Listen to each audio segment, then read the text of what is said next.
मटकी ज़िले काउंसिल के चेयरमैन हाजी खान महर चयो त गुंडागर्दी ऑफिसर तब्दील करे पीपी हुकूमत अवाम खां इंतकाम वठी रही है। सियासी मुनाफ़िक अवाम खां लिकी न सघंदा, ईंदड़ मकानी चूंडूं असां खटींदासीं। यूनियन काउंसिल दरवेश नायत जे मुख़्तलिफ़ ॻोठनि बेलू नायत, ग़ुलाम अहमद नायत, सूमर मलिक, कबूल गडाणी, दाऊ सियाल, राज़ी सियाल ॿिनि ॻोठनि जे मुख़्तलिफ़ स्कीमुनि जो इफ़्तिताह करण खां पोइ मीडिया सां ॻाल्हाईंदे हाजी खान महर चयो त यूसी दरवेश नायत जे मुख़्तलिफ़ ॻोठनि में पीअण जे साफ़ पाणी जो वॾो मसइलो हो जेको उन्हनि हल कयो आहे। हुन चयो त मदद वसीलनि बावजूद महर ग्रुप जे सरवाणा अली गौहर महर जी सरवाणी में अवाम जी भरपूर ख़िदमत कई आहे। इन मौक़े ते सईद लाल शाह, ज़मान शाह बोज़दार, नज़र मोहम्मद बोज़दार, रईस अली गौहर, नाइच ऐं ॿिया बि मौजूद हुआ। मेड़ भरिसां ॻोठ ईसा खान महेसर जा रवासी ॿाहिरि गदा हुसैन, राशिद हुसैन, फिदा हुसैन ऐं ॿियनि प्रेस क्लब बेहड़ पहुची एहतिजाज कंदे इल्ज़ाम हयो त एडवोकेट नजीब महेसर उन्हनि खे मुख़्तलिफ़ केसनि में फसाइण चाहे थो त उन्हनि मथां कोर्टनि में कूड़ा केस करे रहियो आहे। हुननि चयो त उन्हनि जी ज़मीन एडवोकेट नजीब जी ज़मीन सां गॾु आहे। ज़मीन जी माप कराई वञे, अगरि हुन जी ज़मीन जो हिसो असां ॾे निकिरे त हू ॾियण लाइ तयारु आहिनि। ॿिए पासे एडवोकेट नजीब महेसर राब्तो करण ते ॿुधायो त हीअ ज़मीन उन्हनि जे अबनि ॾाॾनि जी आहे। असुल काग़ज़ बि उन्हनि वटि आहिनि, जॾहिं त रेवेन्यू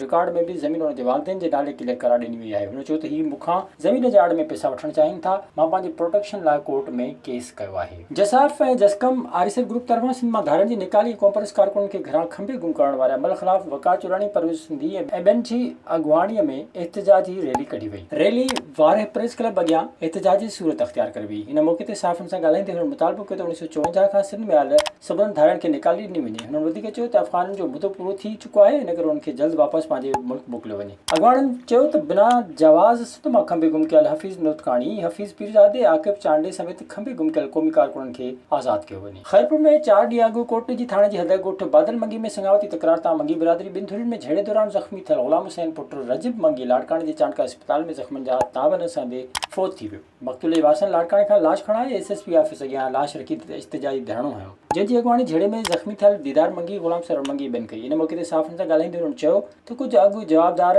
धुर ऐं मुतासिर धुर में संगावती तकरार तां झेड़ो हलंदड़ आहे। गुज़िरियल ॾींहुं जवाबदारनि ग़ुलाम हुसैन रजब जे घर में दाख़िल थी फायरिंग कई ऐं गोलियूं हणी ग़ुलाम हुसैन मंगी खे क़त्ल करे छॾियो। विज़िट कयो अवामी आवाज़ मीडिया ग्रुप जी वेबसाइट awamiawaz.pk